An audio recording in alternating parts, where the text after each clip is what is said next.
How's it going, guys? Winner Kills here, and welcome to another Locals feature match. We're in round 2 here for this week's set of feature matches, and we've got a pretty spicy one here. Psy-Frame versus Dinos, and also a little side note, a lot of these matches have been up a few days in advance for YouTube members, so you want to get in on early videos, deck profiles, exclusive members-only series like the collection series. Just consider checking out that join button down below for more information. How you guys can get some exclusive perks for supporting the channel directly. But Psy-Frame here getting started with a pretty interesting turn. Now, Psy-Frame, in my opinion, has got to be one of the best control decks of all time. It is an extremely controlling deck, especially once it's fully set up. And basically started his turn off there with the Cyber's Gadget, which when it is sent from the field to the graveyard can summon a token. And obviously that is going to help link into the whole Link Disciple, Link Devotee combo, and help him get into a Lambda plus a Link Karibo with his field spell setup, and that's a pretty solid turn there for Psy-Frames, if you ask me. Has everything he needs to be able to shut down his opponent if he even so much as dares to play a card. And play a card he does. It's just Lost World, though.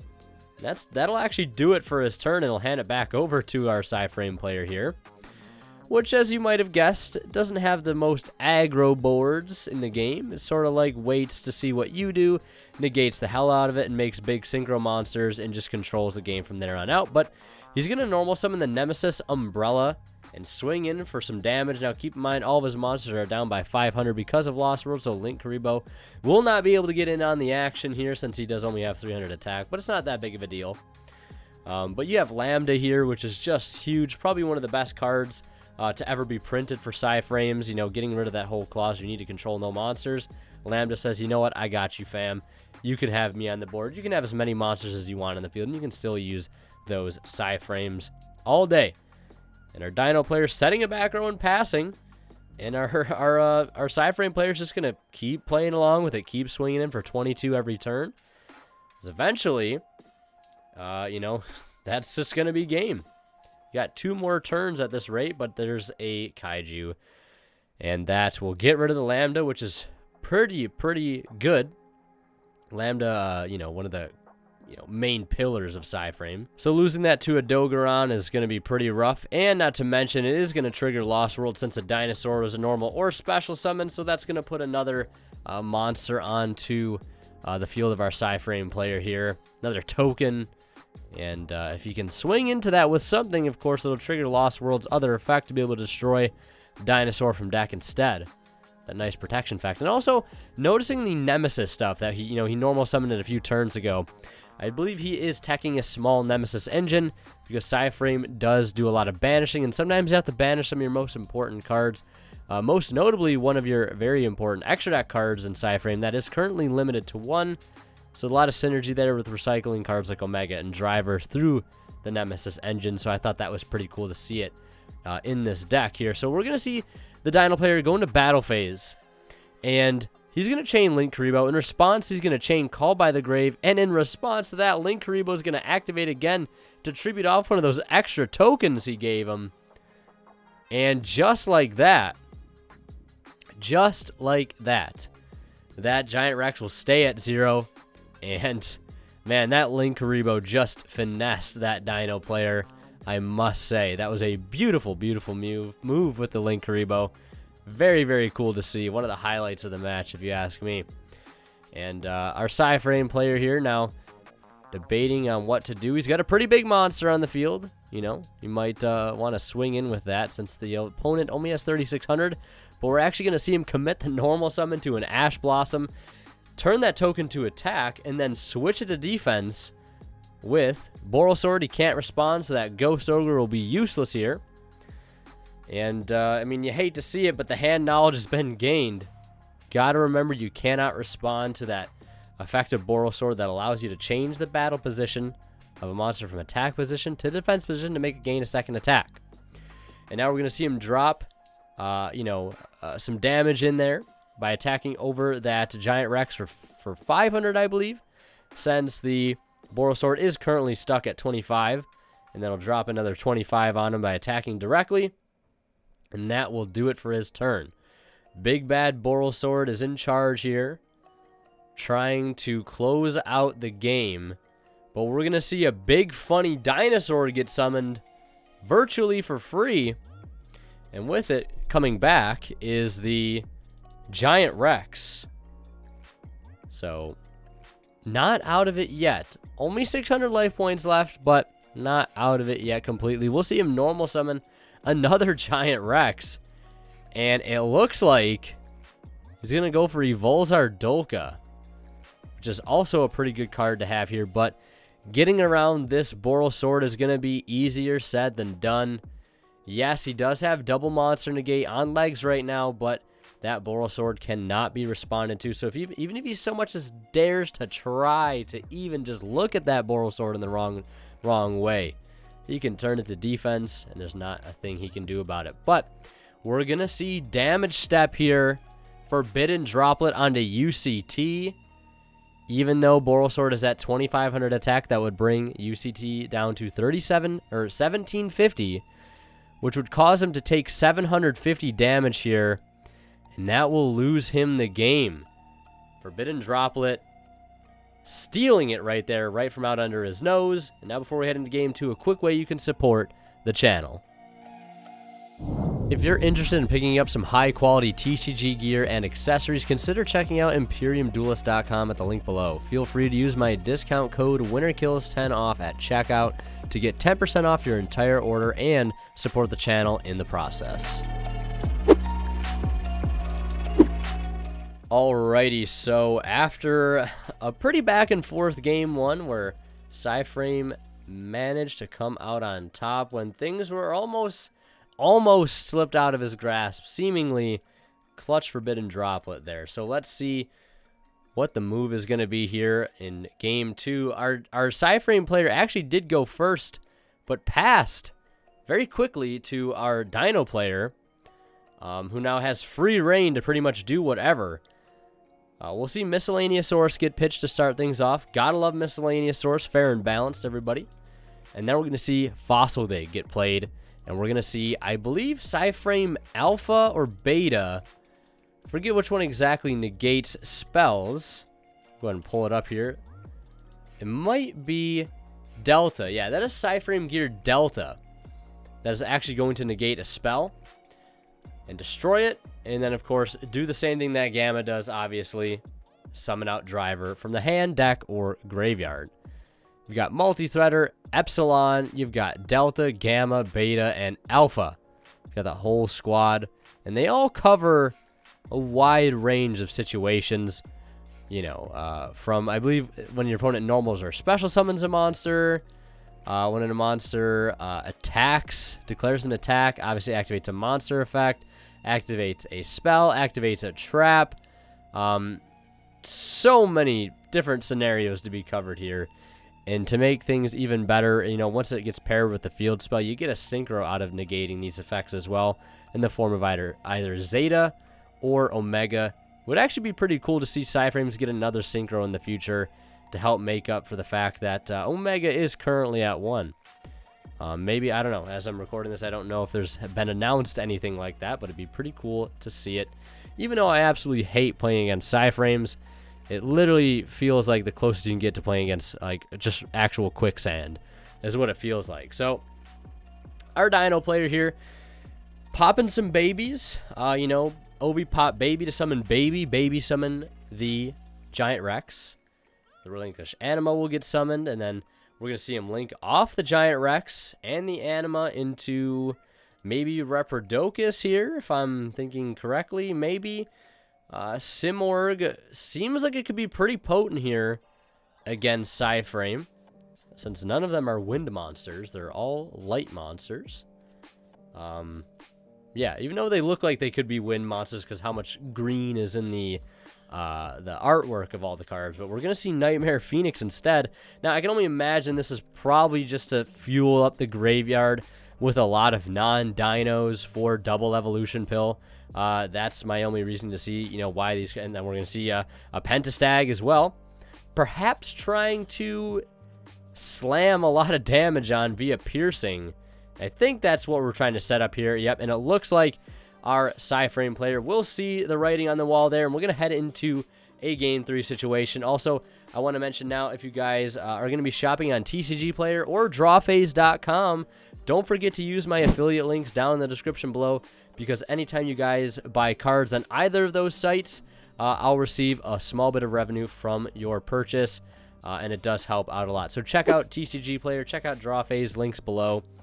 But we're in Game 3 here, one apiece, obviously, and Psy-Frame getting to start things off here, which is pretty huge. Although Psy-Frame going second is also pretty potent, because you're just going to have to play through gammas, alphas, deltas, betas, omegas, whatever you want to call it. You're just going to have to play through so much. But, you know, going second, you are kind of limited about how many times you can interrupt your opponent, because, you know, your field will be, after resolving the first Psy-Frame, you know, filled up, essentially, as far as Psy-Frames are concerned. You know, you'll have monsters on your field. But Psy-Frame getting to start here, having a much more optimal start here in Game 3 than in Game 2, and very, very similar to that of Game 1. This time around, actually being able to fully resolve Link Disciple to get a draw and return one back to the bottom of the deck. So ending with the Lambda and the Link Kuriboh. The only thing that would have made this board better is if you had ended with that field spell, the Psy-Frame Circuit field spell. An absolutely incredible card. Not to mention Psy-Frame Overload is also kind of cracked as well as the Psy-Frame Trap. We're going to see Impermanence hit that Lambda, which is kind of rough. And then we're also going to see that Lost World followed up by Fossil Dig. But Psy-Frame Overload is definitely not a bad card. Once per turn, you can banish a Psy-Frame monster from your hand or face up from your side of the field. Then target one card in the field, banish it face down. So that just sometimes will turn your one interruption into two. You resolve a Gamma, summon out Driver. You can banish the Gamma and then just go ahead and, you know, banish another card on their side of the field after you've already negated and destroyed something. Very, very potent card, and it also has a graveyard effect as well. We're going to see Archosaur get normal summoned. The effect is going to attempt to activate, and it's a good thing he's got an Impermanence for that, because in our Dino player's hand, it looks like there is a baby Sarasaurus that was just waiting to get just absolutely just destroyed by that Archosaur. Absolutely blown to smithereens, so he could special summon a big funny dino from the deck. Now we're going to see him link Archosaur, not into Link Kuriboh, but into Relinquished Anima. Nice little Snatch Steal properties that it contains. But the graveyard effect of Overload says during either player's turn, except the turn this card was sent to the graveyard, you can banish this card from your graveyard, add a Psy-Frame card from your deck to your hand, except itself. Very, very strong card, if you ask me. Very, very overlooked card as well. So we're going to see Slumber activate here, and Slumber is absolutely huge in this instance because there is a Lost World up. There is a token on his opponent's side of the field, and it is going to be protected by Lost World in this instance. And we're going to see it destroy the baby from the deck this time. Didn't quite get to destroy it with the Archosaur, but still going to find a way to destroy it from deck directly. Now, if you haven't seen it already, my banlist prediction video has been out for a few days. I'll annotate it up in the top right of the video if you want to click the eye to check it out. In that video, I did talk about the idea of Miscellaneousaurus needing to be banned. Yeah, maybe that might seem harsh, but like Miscellaneousaurus, not even looking at the extension effect that it offers, which I know is a pretty good effect for dinos. The thing that I have a problem with the card is its first effect, where it can pitch itself to make all dinosaur-type monsters you control unaffected by your opponent's activated card effects during your main phase. That right there is just the absolute worst part about dealing with dinos and dealing with the deck in general. Makes it so unfun and miserable to play against. But I suppose it going to 1 really wouldn't be all that bad. Just kind of going back to what the deck was like before Miscellaneousaurus got brought to 3, before Lithosasm came back, because I think when Misk was at 1 previously, they still didn't have Litho. But, you know, if the deck did lose Miscellaneousaurus, which I still think it fully should, because the card is just absolutely ridiculous, and if you don't think so, I think you're just probably in denial. I don't know, you might just be a dino player yourself, maybe a little bit biased, but I just think that card is just extremely problematic.